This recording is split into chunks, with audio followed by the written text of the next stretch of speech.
and welcome. You're watching Next IAS. My name is Titiksha Pandey and today we are going to talk about illegal sand mining that is happening in the National Chambal Sanctuary, and for that Supreme Court ने बहुत ज़्यादा इस पे चिंता जताई है. So let's quickly talk about it. The Supreme Court has expressed serious concern. Supreme Court ने express किया है कि इसके ऊपर illegal sand mining जो हो रही है National Chambal Sanctuary में.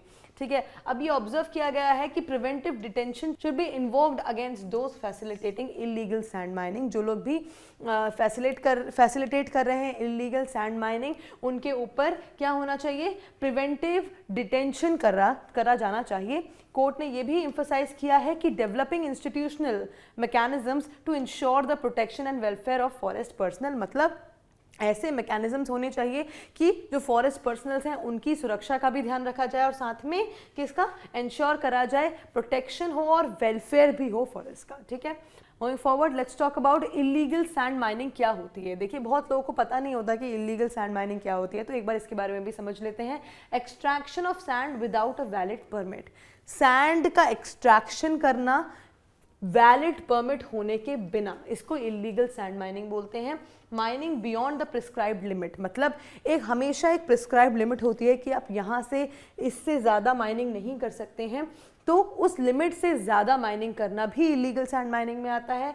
माइनिंग इन प्रोहिबिटेड और रिस्ट्रिक्टेड एरियाज, ऐसे एरियाज जहाँ पे माइनिंग करना बिल्कुल सख्त मना है, प्रोहिबिटेड है और रिस्ट्रिक्टेड है, वहाँ पे माइनिंग करना. साथ ही mining without obtaining environmental clearance, कोई इन्वायरमेंटल क्लियरेंस होने के ना होना और उसके बावजूद भी माइनिंग करना, ये सब इलीगल सैंड माइनिंग में आता है. ठीक है, अब इसके कॉन्सिक्वेंसेस क्या हैं? Alters the reverse natural morphology, river structure.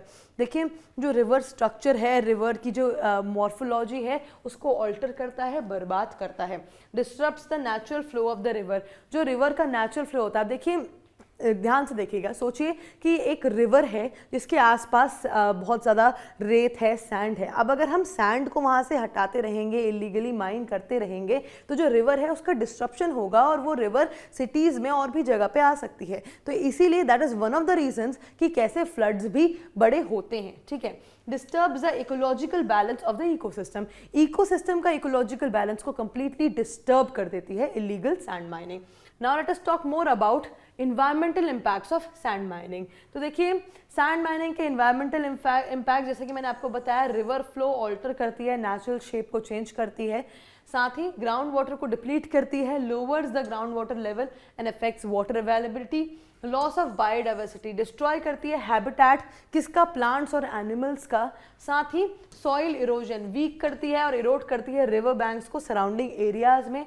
Landslides का खतरा बढ़ता है, जब आप खोदते जाएंगे तो डेफिनेटली लैंडस्लाइड्स का खतरा बढ़ेगा. साथ में loss of vegetation leads to removal of vegetation and degradation of land. जब आप इतनी माइनिंग कर देंगे कि वो जो लैंड है वो एग्रीकल्चरल पर्पस से यूज़ ही ना किया जाए, तो definitely there will be loss of vegetation. और साथ ही इम्पैक्ट करेगा ये सब वाइल्ड लाइफ को भी. जो भी कार्निवोरस एनिमल्स हैं जो कि प्लांट्स पे ही डिपेंडेंट हैं, वो क्या करेंगे, वो क्या खाएंगे. ठीक है, moving forward now let's talk further about the national Chambal sanctuary. तो नेशनल चंबल सेंचुरी के बारे में कुछ चीज़ें जान लेते हैं. नेशनल चंबल घड़ियाल वाइल्ड लाइफ सेंचुरी डिक्लेयर करी गई थी प्रोटेक्टेड एरिया 1978 में, और इसका एरिया है अप्रॉक्सीमेटली 5400 स्क्वायर किलोमीटर्स. ये एक ट्राई स्टेट है प्रोटेक्टेड रिवर सेंचुरी, स्पैनिंग कहाँ से?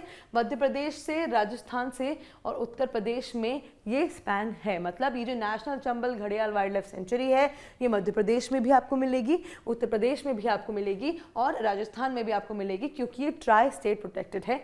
ठीक है, protects the sandy river banks of the Chambal river. तो ये जो चंबल रिवर के सैंडी रिवर बैंक्स होते हैं उसको प्रोटेक्ट करती है. प्रोवाइड करती है secure habitat for rare aquatic wildlife, क्योंकि बहुत सारे वाइल्ड लाइफ हैं जो रेयर हैं एक्वेटिक, मतलब वाटर में, तो उनको भी ये प्रोटेक्ट करती है. और साथ ही रिकॉग्नाइज करी गई है as an important bird area, IBA इसको रिकॉग्नाइज किया गया है. मतलब ये बहुत ज़्यादा इंपॉर्टेंट है बर्ड्स के लिए, डोमेस्टिक बर्ड्स के लिए भी और माइग्रेटरी बर्ड्स के लिए भी. Moving forward let's talk about the biodiversity, national Chambal घड़ियाल वाइल्ड लाइफ सेंचुरी की बायोडाइवर्सिटी की अगर हम बात करें, तो अगर हम फ्लोरा की बात करें तो यहाँ पे सेंचुरी का वेजिटेशन बिलोंग्स टू द खैरगिर dry deciduous forest eco region, ठीक है, यहाँ पे आपको मेजरली खैरगिर dry deciduous forest eco region मिलेगा। फोना की अगर हम बात करें, mugger, crocodile, striped hyena, Indian wolf, sambar deer, nilgai which is blue bull, and Indian gazelle which is chinkara, rhesus macaque, Hanuman langur, home to over 550 species of flora and fauna.